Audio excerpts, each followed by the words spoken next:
Assalamualaikum warahmatullahi wabarakatuh. Bagaimana kabarnya sahabat? Baik, sore ini kita akan membahas tentang cakra, ya. Menurut kitab Tantra atau kitab Kundalini Yoga, cakra itu berasal dari bahasa Sanskerta yang artinya putaran, roda atau lingkaran, ya. Nah, di dalam tubuh manusia, cakra itu terdiri dari 365 titik. Ya. Termasuk di dalamnya cakra mayor, cakra utama, cakra madya, cakra sedang dan cakra minor atau cakra mini, cakra kecil. Ya. Misalnya saya kasih contoh, ada cakra utama atau cakra mayor, ya. Misalnya di atas ini ada yang namanya cakra mahkota, ya, di kepala agak ke belakang itu ada cakra mahkota atau sering disebut dengan cakra sahasrara. Nah, kemudian ada cakra madya, ya, contoh misalnya di pergelangan, siku atas, kemudian siku tengah. Kemudian ini di sini di pergelangan dan di telapak sini. Ini ada namanya cakra madya atau cakra sedang. Nah, cakra-cakra minor atau cakra-cakra kecil itu biasanya di tempat-tempat kecil, ya, seperti ujung, telunjuk jari, ya kan? Ini ada cakra-cakra minor. Itu contohnya. Dan banyak, ya, karena ada 365 titik. Baik, sekarang kita coba bahas atau kita perkenalkan dulu dengan 7 titik cakra utama sebagai cakra mayor. Jadi yang pertama ada cakra mahkota yang tadi saya sebutkan, ya, letaknya di belakang kepala sini, di atas sini. Nah, itu cakra sahasrara. Kemudian yang kedua ada cakra ajna yang letaknya di antara kedua alis. Ini sering disebut dengan istilah cakra mata ketiga. Ya, kemudian ada yang ketiga cakra visuda atau sering disebut dengan cakra tenggorokan, ada di tenggorokan. Yang keempat ada cakra jantung, ya, cakra anahata, ya, di sini letaknya anahata, cakra jantung. Yang kelima ada cakra pusar atau cakra manipura, ya, di pusar, ya. Kemudian yang keenam ada cakra seks, ya, yang letaknya berada di bawah pusar. Dan yang ketujuh atau yang terakhir ada cakra dasar, ya, cakra mulandara, ya, letaknya ada di ujung tulang ekor. Itu menurut pemahaman kami. Nah, adapun letak cakra itu berada di dalam tubuh bioplasmatik. Jadi bukan berada di tubuh fisik. Ya, seandainya cakra, misalnya tubuh seseorang itu dibedah gitu, ya tidak akan ketemu cakra karena bukan berada di dalam elemen fisik. Jadi dulu cakra itu, pemahaman tentang cakra, kepercayaan tentang cakra itu berasal dari bangsa timur. Orang-orang barat, ya, seperti orang Eropa, orang Amerika itu tidak percaya dengan istilah cakra. Namun dengan seiring berkembangnya zaman, teknologi, ilmu pengetahuan, ya, teknologi kesehatan dan seterusnya, akhirnya orang-orang barat itu mulai percaya dengan adanya cakra. Karena di Eropa atau di bangsa barat itu sudah ditemukan sebuah alat untuk melihat atau merekam keberadaan cakra di dalam tubuh manusia. Termasuk aura, ya. Jadi aura itu berasal dari perputaran energi cakra bioplasmatik yang ada di dalam tubuh manusia itu. Nah, tapi untuk aura kita bahas di kesempatan lain waktu. Ini kita fokus ke cakra dulu. Nah, cakra itu berada di dalam tubuh bioplasmatik manusia. Bio itu kan artinya hidup. Plasmatik itu dari kata plasma, tapi bukan plasma darah. Ya, bukan plasma darah. Kan ada unsur fisika, ada padat, ada cair, ada gas, ya kan. Nah, yang keempat adalah unsur plasma atau unsur bioplasmatik tubuh manusia itu. Nah, itulah yang memberikan kehidupan. Eh, di alam ini semua unsur atau semua benda itu memiliki energi. Ya. Batu, tanah, pohon, air, api, daun, semua kayu itu memiliki unsur energi. Nah, energi itulah yang menyebabkan atau menjadi perantara kehidupan, termasuk manusia, binatang, dan seterusnya. Bahkan jin atau makhluk yang tidak kasat mata sekalipun itu memiliki energi. Jadi semua unsur alam atau benda-benda yang ada di alam semesta ini semuanya memiliki unsur energi. Nah, fungsi daripada cakra itu adalah untuk menyerap energi kehidupan ya yang ada di alam semesta ini. Coba kita akan jelaskan cara kerjanya dulu ya. Jadi cakra itu bentuknya cekung ya, cekung seperti trompet ya, seperti trompet. Nah, di tengah-tengah itu ada sebuah bola atau titik yang biasa disebut dengan titik energi atau titik hidup. Nah, di dalamnya lagi, di dalam titik atau bola cakra itu terdapat namanya inti cakra yang bentuknya seperti jaring atau seperti anyaman. Makanya ketika cakra itu berputar menyerap energi alam, dia akan menebarkan energi yang di kanan kiri atau sekelilingnya itu bentuknya seperti anyaman, kemudian menyebar ke seluruh tubuh. Cara kerjanya, cakra berputar ke arah kanan. Ya, ke arah kanan 180 derajat kurang lebih. Nah, jadi tidak los gitu, ke arah kanan 180 derajat, kemudian kembali lagi ke arah kiri. Ya, 320 derajat. Maka jika dilihat ya di bioplasmatik itu terkesan perputaran cakra itu ke kiri, padahal perputarannya seperti ini. Jadi 180 derajat ke kanan, setelah itu langsung ke kiri.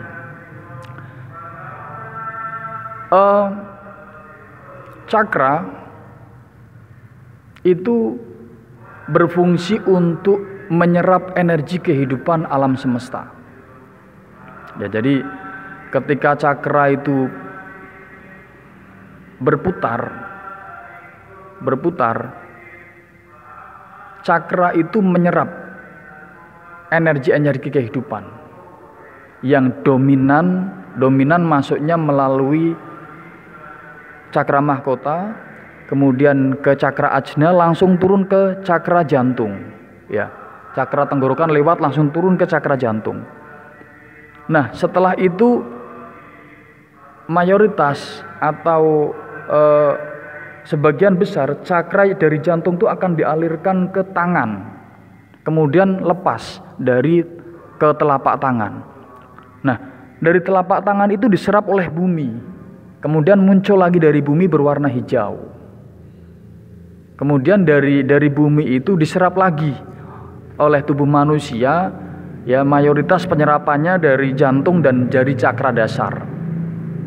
Nah, setelah itu disebarkan ke seluruh tubuh. Ya kan? Makanya perputarannya adalah menghisap menyebar. Ya kan, termasuk membuang energi-energi negatif yang ada di dalam tubuh. Nah, kemudian cakra-cakra di dalam bioplasmatik tubuh manusia itu menyebar ke seluruh tubuh melalui jalur susumna. Jalur susumna itu berada di tengah-tengah tulang punggung atau tulang ekor ya, tulang punggung, tulang belakang atau tulang belakang. Itu adalah menjadi salah satu jalur utama penyebaran cakra. Nah, menyebar ke seluruh tubuh, ke cakra madya sampai ke cakra-cakra mini atau cakra kecil, itu melalui jalur meridian. Ya, melalui jalur meridian atau jalur nadi. Nah, itulah yang memberikan kehidupan. Makanya ada istilah karisma, ada istilah kewibawaan, ada istilah aura, itu bersumber dari cakra itu. manusia sejak lahir itu sudah ada yang namanya benih-benih cakra di dalam tubuh si bayi. Nah, cuman setahun pertama itu baru muncul yang cakra mahkota, ya. Kemudian tahun kedua cakra ajna atau cakra mata ketiga. Tahun ketiga cakra tenggorokan. Tahun keempat cakra jantung. Tahun kelima cakra pusar atau cakra manipura. Tahun ke-6 cakra seks, dan tahun terakhir atau ke-7 itu cakra dasar. Makanya di usia 1 sampai dengan 7 tahun itu adalah usia yang sangat vital, usia yang sangat sensitif, karena disitulah tubuh manusia, tubuh spiritual manusia akan bersentuhan dengan hal-hal baru, baik yang bersifat padat maupun yang bersifat energi. Makanya anak kecil itu rasa ingin tahunya sangat tinggi sekali. Nah, kemudian setelah anak itu mencapai usia 7 tahun, di usia ke-6 itu terjadi pengembangan bola cakra itu. Nah, pengembangan ini berawal dari cakra dasar. Jadi tahun ke-6 itu cakra dasar mengalami pengembangan.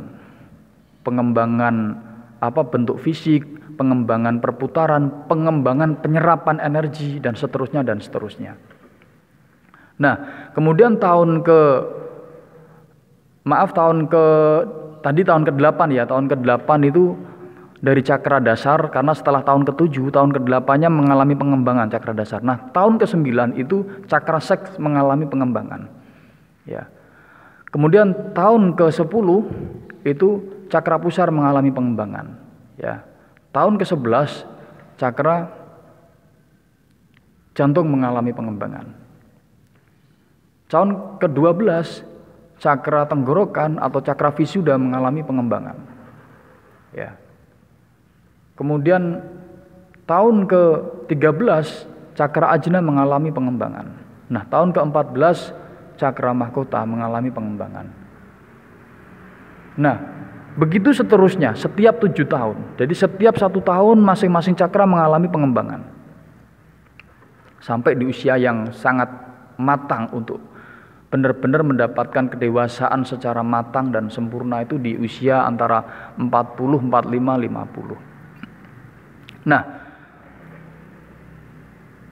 cakra memberikan perputaran energi atau sumber-sumber energi yang ada di dalam tubuh manusia, kemudian menebar ke seluruh tubuh, memberikan kehidupan. Dan cakra juga itu yang melakukan pendeteksian terhadap trouble-trouble yang ada di dalam tubuh. Jadi contoh misalnya seperti ini, ada anggota tubuh kita atau psikis kita atau anggota tubuh yang lain yang mengalami gangguan kesehatan. Ya. Maka cakra itu mendeteksi, dan cakra terdekat itu akan melakukan perbaikan-perbaikan energi di area yang sakit itu. Makanya ada istilah penyembuhan cakra atau penyembuhan dengan metode cakra atau dengan metode prana. Nah, prana itu kan energi inti dari tenaga dalam. Kalau di Cina itu disebut dengan Qigong ya. Nah, termasuk sumber energi prana itu ya dari cakra itu. Nah, cuman di sini kita berbicara tentang hal ikhwal cakranya dulu. Kalau terkait prana, pengaktifan cakra, kemudian aura, kita bicara di kesempatan lain waktu.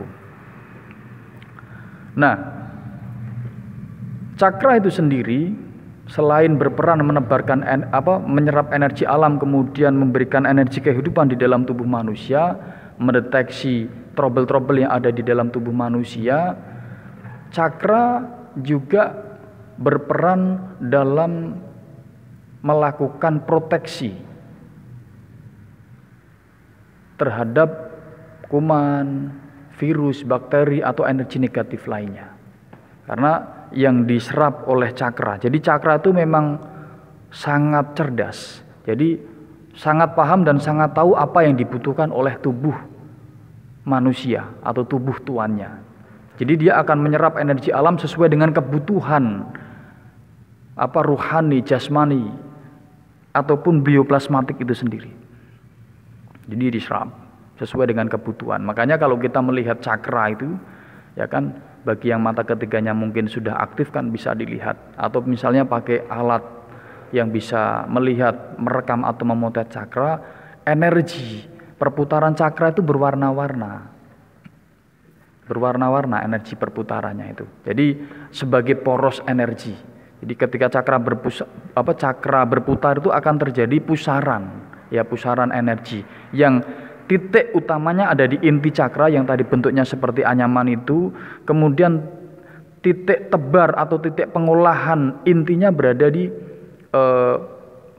bola atau lingkaran cakra yang ada di tengah-tengah, kemudian disebarkan melalui dinding-dinding cakra itu. Makanya ketika cakra itu berputar, menyebarnya itu kan seperti rajut, ya, seperti trompet atau seperti anyaman. Itu karena memang intinya itu bentuknya seperti anyaman, ya. Itu sekilas tentang cakra. Jadi kalau kami percaya, karena sebagai seorang praktisi memang percaya dengan adanya cakra itu.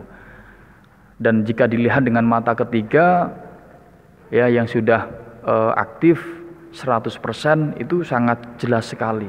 Cuman yang baru belajar biasanya bisa dilihat dengan memejamkan mata atau masih abu-abu, ya.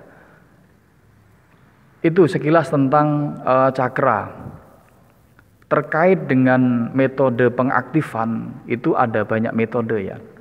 Karena mungkin lain perguruan lain cara. Ada yang metode pengaktifan cakra itu dengan olah pernafasan, ada yang meditasi, ada yang dengan olah gerak, ya, atau jurus. Di dalam perguruan masing-masing punya tradisi jurusnya masing-masing.